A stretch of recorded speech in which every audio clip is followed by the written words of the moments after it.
Ladies and gentlemen, we're in for an incredible night. Oh, we're taking it up a notch. I can't believe what I'm seeing right now. Wes and Mike TZ coming off. Welcome to the conference call. My name is Chris Edwards, one of your hosts, and I'm joined today by my other two co-hosts, Rex and TJ. How you guys doing today? Hey, I'm all right. It's all right. Well, welcome to this episode. This is part 3 of getting to know your host. And today we're going to get to know Rex a little bit better. We want to thank you guys for joining us and watching last week's episode, which we had with TJ, and 2 weeks ago with me. So this series is really about getting to know us and knowing why we're doing this channel and the purpose of us being on here. You know, each week we've kind of delved into each of our lives, our backstories, and what we're looking for people to get out of this channel and what we're trying to portray towards you, the audience. So without further ado, I want to open it up to Rex and let him kick us off. hey, so I'm glad that we're doing this. I'm glad to be here. And I also am glad that we have this space together to, create conversations from people who are often marginalized or stigmatized in social settings. And it just really gives us an opportunity to have our input on existing conversations. And, it's just a good space. And I'm glad that we have it. Okay. So listen, let's go all the way back. Talk about your journey and how you've gotten to this point. We've all been very open and upfront as far as like our journeys to where we are today. You've got kids, you're married. Talk about your journey. Talk about what it is and how you got to where you are today. So I don't know that my journey is all that unique. I feel like a lot of people who are a part of my age group probably existed in spaces that didn't allow for them to be their authentic selves. But for me specifically, I always felt like the religious environment of the South, my mama's house, everything was signaling to me that who I knew I was wouldn't be okay. And so I just went down the traditional path, and I was married to my kid's mother for 8 years, and we were very good friends. And I knew her from childhood as well as my current partner. But, it was a good thing for me. It allowed me to have something that I'm most proud of, which is my kids. And, I was afraid of what it would mean for me and my family if I had to, acknowledge what was inevitably the truth anyway. So I'm glad that I took the journey that I did, because if I had chosen differently, I wouldn't have my babies, and I probably wouldn't have the husband that I have. And so I am thrilled about my journey. Awesome. Talk about what it is that what's your passion? What is it that you are looking to get out of this channel? Who are you trying to represent? I'm trying to represent people that are just like me. I'm trying to represent fat Black men. I'm trying to represent Black gay men. I want to leave or create a path for people who may feel like nobody sees them, or may feel like they don't have the visibility that they deserve as humans, and the way that stigma that exists around fat bodies, it creates this narrative of worthlessness that is just not true. Yeah, TJ, you got any questions? Yes. So as you said, your story is not necessarily unique. However, it is one that is not often heard. So tell your story as far as like how you went from being married to a woman to where you are now. Like what was your mindset throughout that whole process? Like, because I do know people who, at one stage in their life were attracted to women for whatever reason, whether they were authentically attracted to women or they thought that they just had to put on, that veneer. What's your story? Like, how did you come all the way through that? I think I've always realized to some degree that I had a same-sex attraction. Being married to a woman was not it was safe for me, right?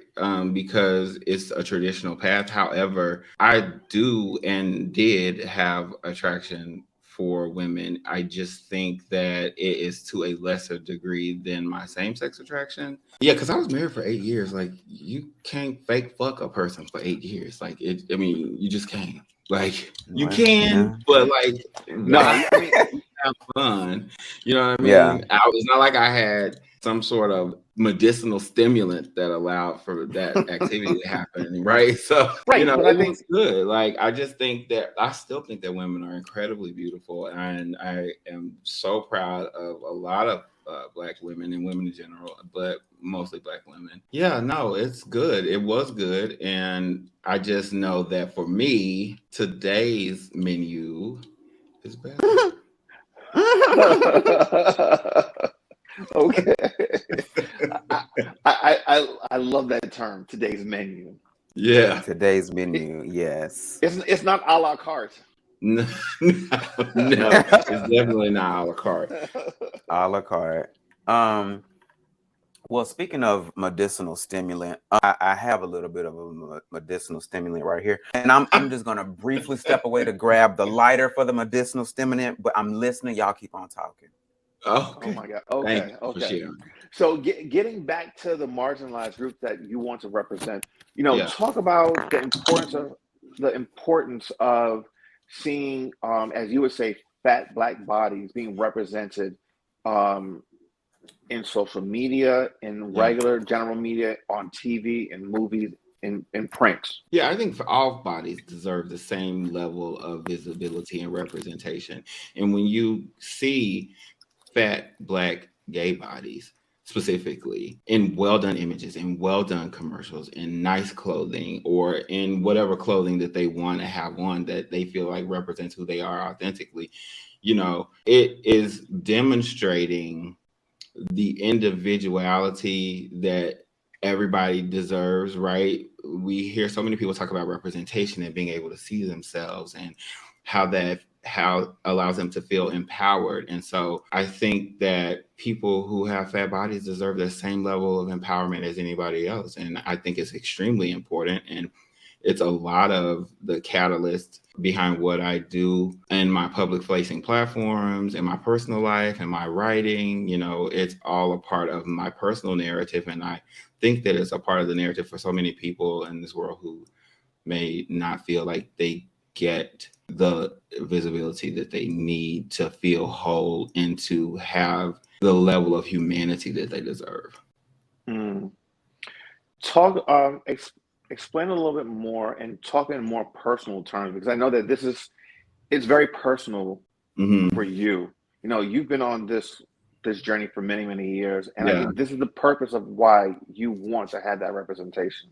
I've always felt, well, not always, but since I've come into a certain amount of knowledge about, representation and that sort of thing, I always feel a little bit conflicted, because while I want to dismantle the stigma associated with fatness, and I recognize the anti-Blackness and anti-fatness, I still, to some degree, subscribe to some of the things that are associated with that. And I don't think that it's something that can be avoided, because while something is true about a system, it does not mean that you can necessarily exist outside of a system that everybody else is participating in, right? So I still exercise. I want to be healthy.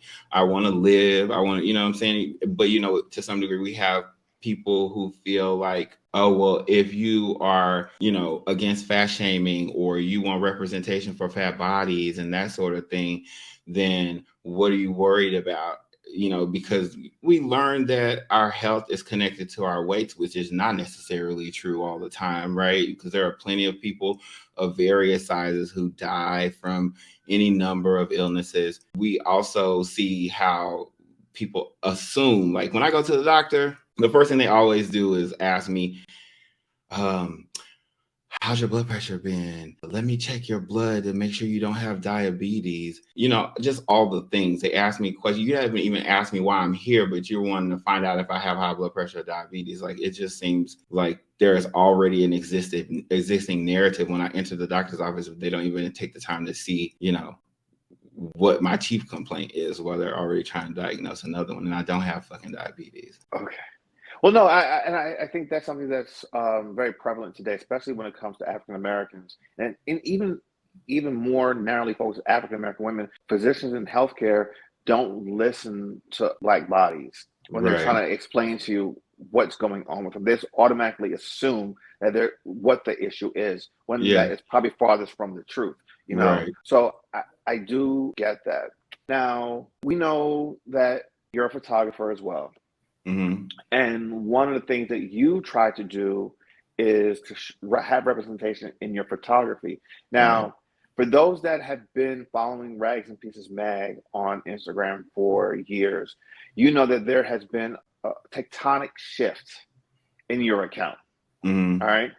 And this shift started to happen last year. You used to really feature a lot of different artists and highlight their work, a variety of stuff. You used to highlight the different types of styles that you liked from these particular photographers and artists. You did do some stuff as far as representation, highlighting certain artists who represented or showcased plus size, or as you would like to say, fat people. Right. But you, towards the end of last year and really heavily this year, have really focused on highlighting yourself Mm-hmm. and showing representation through showcasing yourself. Mm-hmm. Talk about that a little bit. I found as trying to be a photographer, right? A lot of people who are my size or smaller or larger are not comfortable being photographed. And I can't blame them for that, right? Because I felt like that before. I didn't start where I am, of course, that's obvious, right? And through conversations with friends and you specifically, I've talked about how, talked with you about how I was scared or embarrassed or not feeling worth having my photos posted and stuff. And not to mention, I think a lot of it has to do with the fact that you don't really see well done images of fat bodies. You don't see, until very recently, fat bodies in ad campaigns, or when you see fat bodies in movies, there's a joke. Fat bodies don't deserve love. Fat Black gay bodies don't deserve masculinity. Like, that's connected to all the representations of fat Black gay men that you see in TV and film and commercials. And so, like, I really want to do all that I can to contradict, counteract, and dismantle that narrative around people who look like me. And so I started to take pictures of myself. I started with just the top because I was still nervous. I didn't want my fat back and fat belly and stuff out. But, I got over that, and and a lot of encouragement from actually both of you. I remember when I would take photos of myself and I would send them in our group text, and you'll be like, "Oh, that's good," and I'm just like, well, I was just one, I don't know, maybe, I'm saying, just not really believing it. But like, the more you do it, the more you begin to walk into the fullness of your talent, your ability, and confidence. And I want people to experience that if they desire it, and it doesn't necessarily have to be through posting publicly, right?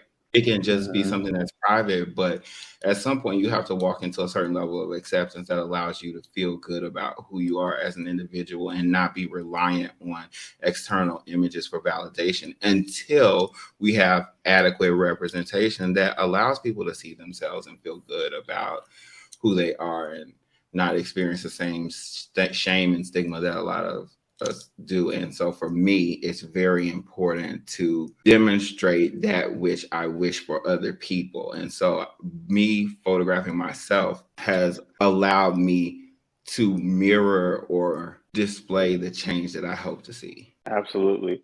And I have to give you kudos. Late last summer, we did a photo shoot in New York. And that was something I was extremely proud of you for, because you stepped out. You stepped out on faith.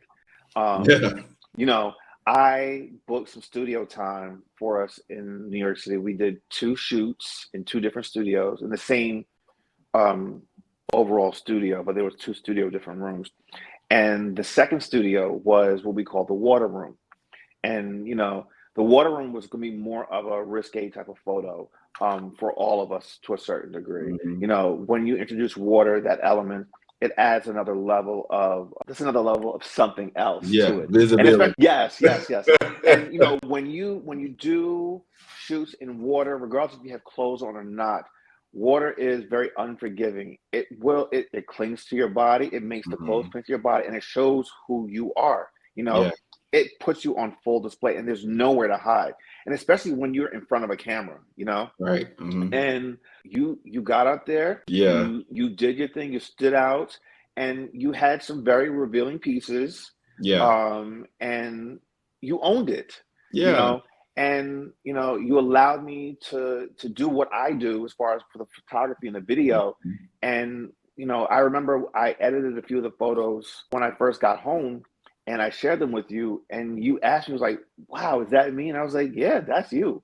And a lot of times people, they're at the space, they know that this photo shoot, but then when they see the photographs, they question, like, "No, is that really me?" I'm like, "Yeah."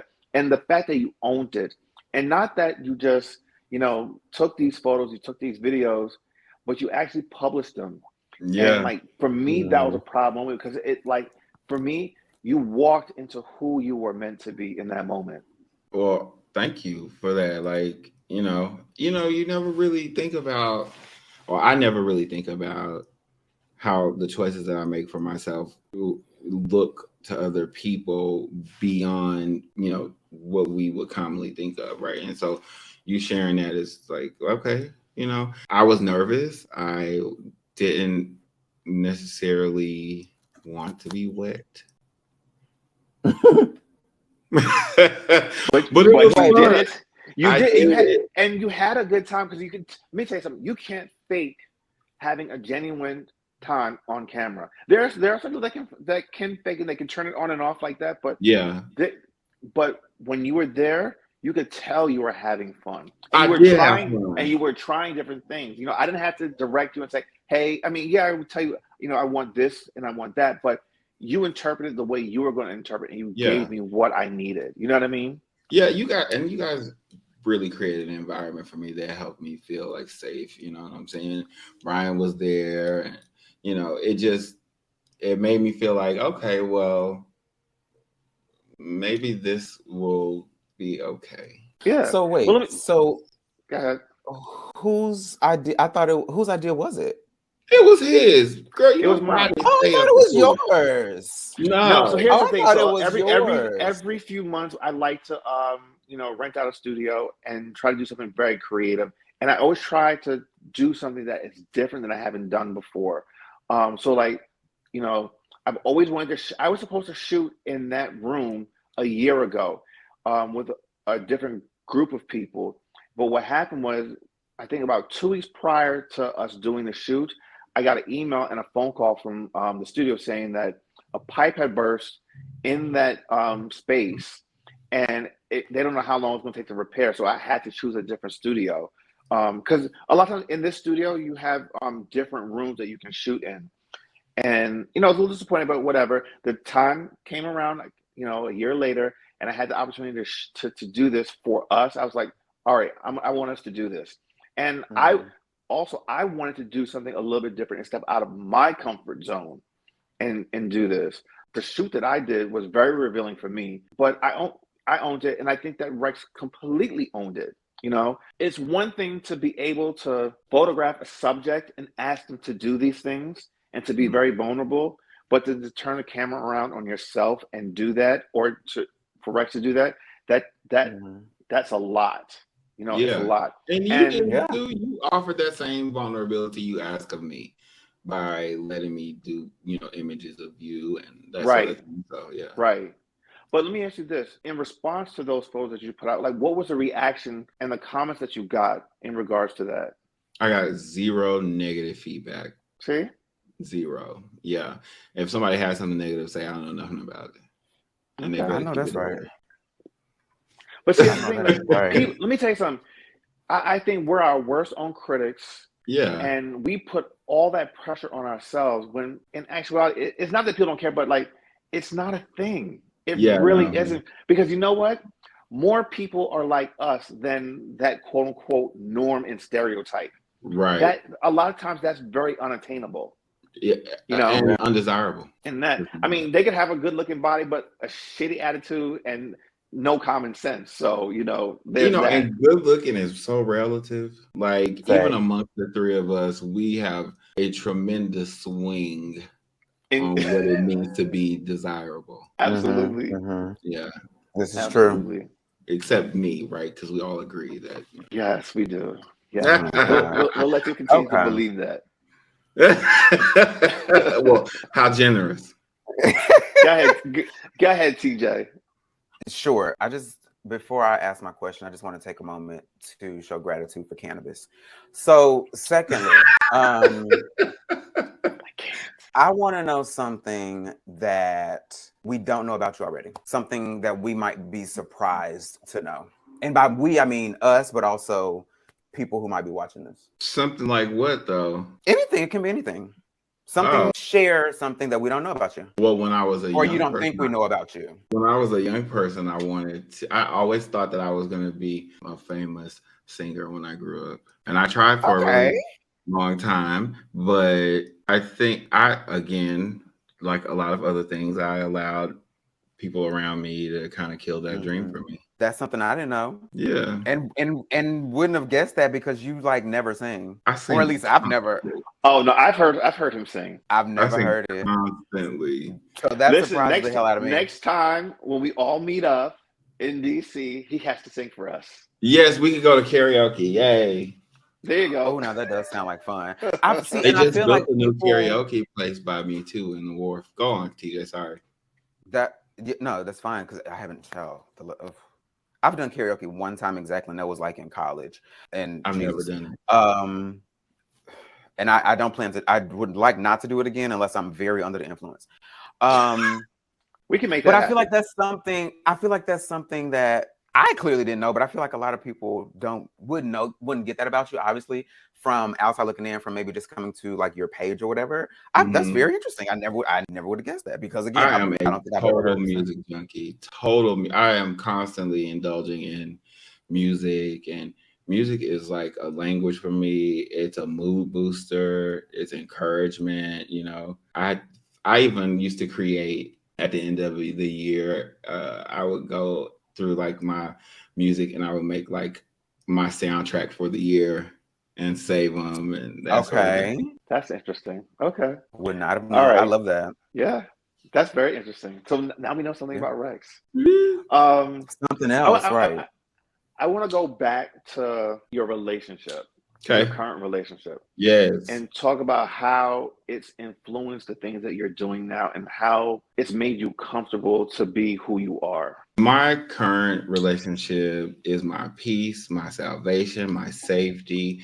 And yes, it does exist because I continue to work on myself and teach myself ways how to be happy, to exist individually, independently, and then show up for the person that I'm with. But my current relationship has meant the world to me. It has inspired me. It has made me feel brave. Like I have said this before, but you know, my current partner is the payment for all my misfortunes, all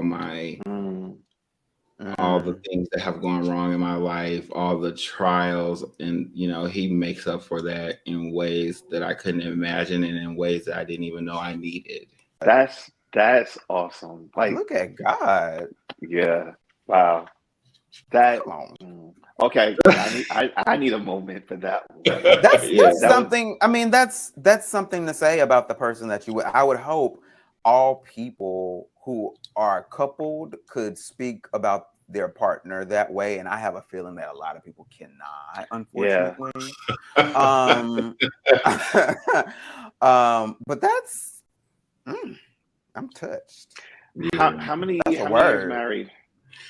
You know, I have not been married that many years. We have been together for almost 12 years, but we've only been married for 3. Yeah. That's a long time. And so because of the pandemic, because I always said I wasn't getting married no more just because it was just a hassle. But when I thought we was dying, I was like, child, if one of us go, and I have to fight your people for it.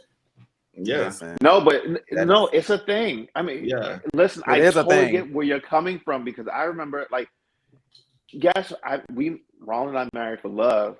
Also, I mean, that's really what it was about. But we also didn't want people to have, we didn't want people to make decisions for us. Yeah. You know what I mean? And thank God we did. And, we got married right before the pandemic, not knowing that we'd be on lockdown for a year. And be in a pandemic for 3 years, because I believe now is officially over. Well, at least I know the Biden administration this past Monday, but when you guys say it'll be probably 2 weeks from now, has lifted the COVID emergency. Yeah. But it's crazy. So, kudos to you guys, 12 years together and almost 3 years married. Yeah. That is an accomplishment. And everyone knows relationships are hard. They're not easy. You have to work at it. Oh my God. Yes, because Brian is a maniac. Like and you're a mess.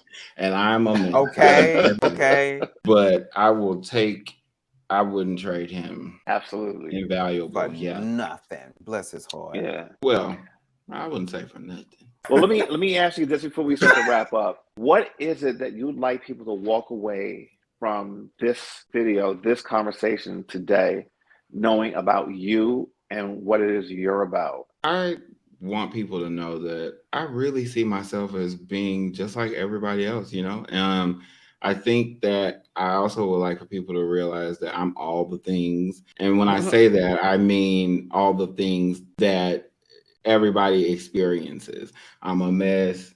I'm put together. I'm caring. I'm silly. Because I think people get the impression I'm super serious for some reason. I don't know. I think it's just probably the way I come across, but I'm not really that serious. Yes, that's 100% what it is. That is 100% the way you come across. You really think that? That still shocks me, but okay. Oh yes, I am a whole mess. He's a whole mess, but I think that having this platform that we're on allows all of us to kind of let our hair down a little bit.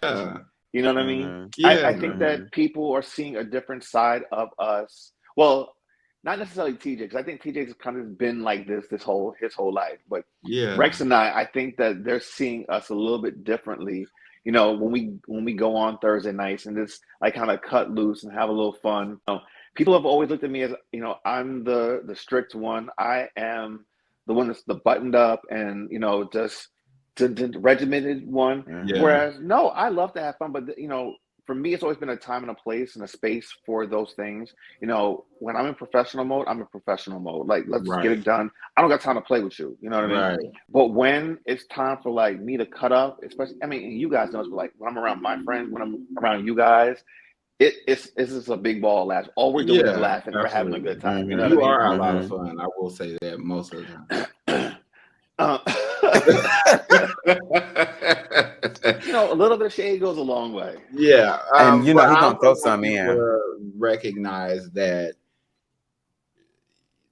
you can have and be and show and represent the things that you have missed or feel like weren't available to you at some point in your life. And I think that part of my objective as an individual is to reclaim the things I felt like I've been denied. And I think you're owning it. Okay. Now. I think you're owning it.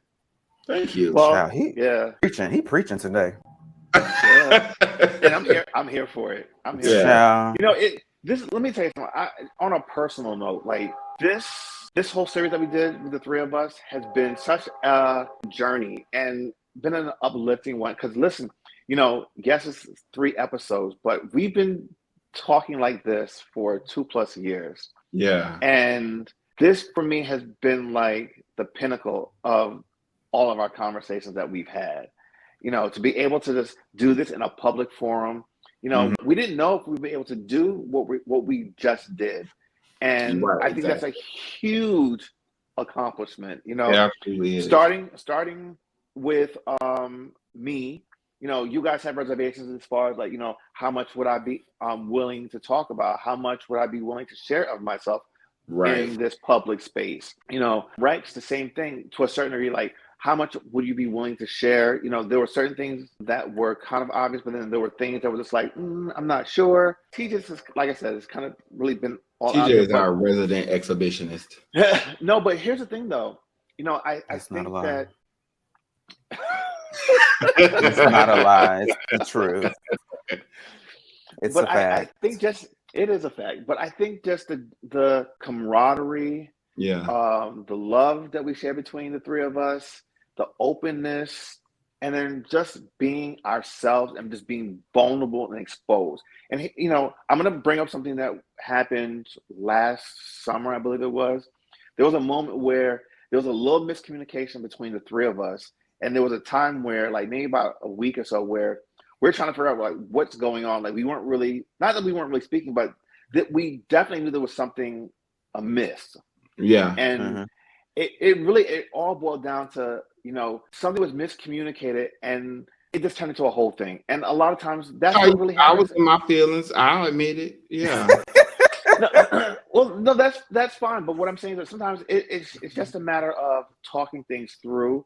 But here's the thing, though. This friendship is solid, and because of that, we were able to get through that, to navigate that space, and to pull through. And I really appreciate you guys. I appreciate the fact that, like I said, we were able to sit down and do this. This is something that we've talked about. We wanted to do, like these 3 episodes. We didn't know how we were going to do it. We were going to just do it as like one long video. But then when we finally decided that, I think that everyone needs their opportunity to speak their truth, to talk, to explain who they are to everyone individually. I thought that was the most meaningful way to do this. And I just love the way that this has turned out. Same. Yeah. So it's been a great experience, and I look forward to continue doing that. Y'all, he done hung up. I thought you did that. I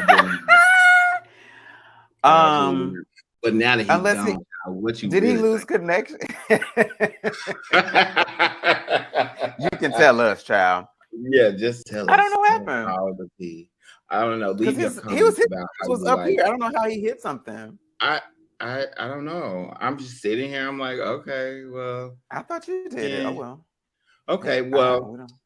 That's about it anyway. For those of you at home, that is the end of this episode. I thank you for joining us today. I thank you for listening to my story. I thank you for being willing to look at TJ and also holding on to your lunch. And we will see you. You know what? Thank you very much for joining us. Bye. Deuces.